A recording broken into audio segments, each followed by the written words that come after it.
Today we will demonstrate how to perform affinity chromatography. Affinity chromatography is one method that can be used to separate protein samples by their different properties. You can separate proteins based on size exclusion, ion exchange, hydrophobic interaction, pressure, or a combination of the two. This is basically how an affinity chromatography column works. Inside your column is nickel beads within a resin. These nickel beads have high affinities for histidine tags found on different proteins within your samples. The triangles and the circles above represent the two different fluorescent proteins.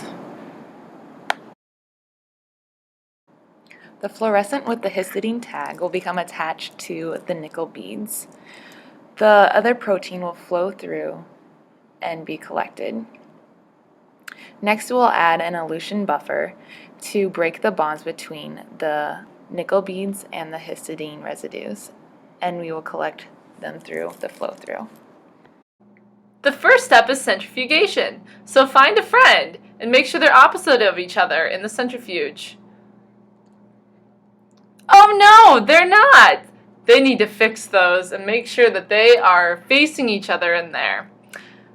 So now, once the solutions are in place, we will start the centrifuge for 10 minutes and set it at maximum RPM.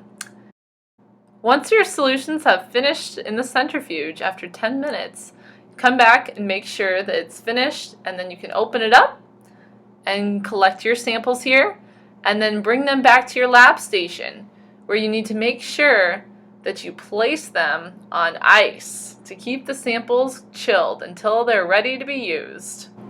In order to clean our affinity column, we were going to add buffer A to the resin column to clean it out.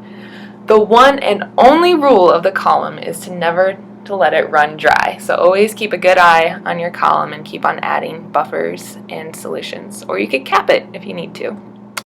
Next, we're going to add our protein sample, which contains two different fluorescent proteins.